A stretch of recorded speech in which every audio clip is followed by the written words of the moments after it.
Hey, it's Andrew Wong. I'm going to show you how I made a lot of the songs on my new Comet album using the Across the Universe cover as an example. Let's get right into it.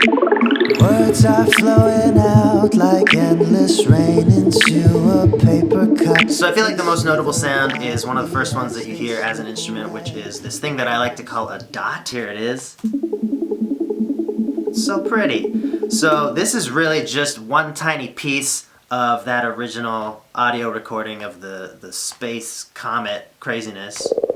There it is raw. It just sounds like a bunch of little dots, right? So I just took one of those dots, put them into a sampler instrument. I made two of the exact same ones, and one's just playing them an octave higher, so that together they sound like this. And I kind of fade the higher octave in. If we take it out, there's the lower one. It's that little tiny sample being played at different pitches. There's also a bit of reverb on it, and then some saturator just to kind of like beef it up a little bit. I also use the same technique on what I'm calling the sprinkle, which is just a lot of those notes really fast. And it sounds like magic. Next, I'll show you how I made the synth pad, and this one is so easy, I'm just gonna do it from scratch. So here's the original recording. This is a Comet, and there was this nice spot here where it's like pretty light and chill, and I just took this little piece, kind of sounded like a note, put a filter on it. Let's find that note.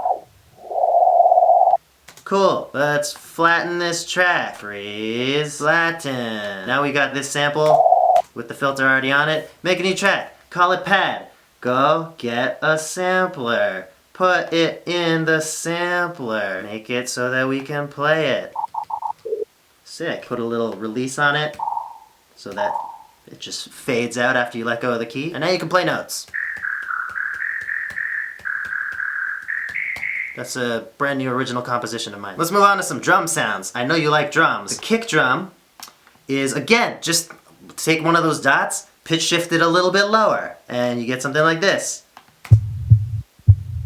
It's like really low. I think I put it through the spectrum analyzer. It was hitting only 100 hertz. So I doubled it up. Exact same thing, this loop that I made out of the dots that I keep calling them. This one's just a little bit higher. So there's that one, and there's this one. You should definitely be listening to this in headphones. This stuff sounds gross on laptop speakers. So doubled together, they're like this. Yeah, it's a pretty nice kick drum. I think some of the ones I made on the other songs were better, but this is the kick drum from the Across the Universe cover. What about that snap sound? That is just a bunch of the dots where I've just taken the tiniest little piece. I gotta get in so close to see these. So this is like just a little tiny thing. And I layered up 6 or 7 of those, and I put them at slightly different times, so it sounds like just all your friends snapping. Let's check it out.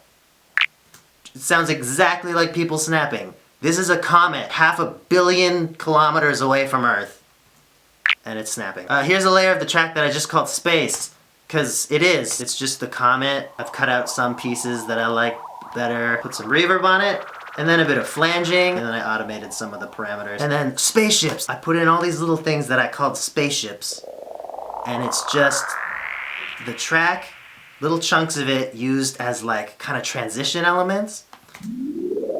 There's another one. So yeah, it's just got some reverb, it's got some volume automation, and then in the clip itself, I modulate the pitch. We go all the way up to the original pitch, but we start down at 3 octaves below. And it makes this nice whooshing rise sound. And here's one final sound, and I've gone over this in a video before, but it's granular synthesis. You're taking a tiny, in this case, 1 millisecond chunk of the original audio. This is being looped really fast, which generates a tone. Put a little filtering on this. You got this like high resonance thing, a bit of an envelope to give it some movement. It's like making the frequencies go whoosh. Well, I don't need to do that. Look at the picture. And all of a sudden, you got like a 303 bass. I put the cool sausage fattener plug-in on this.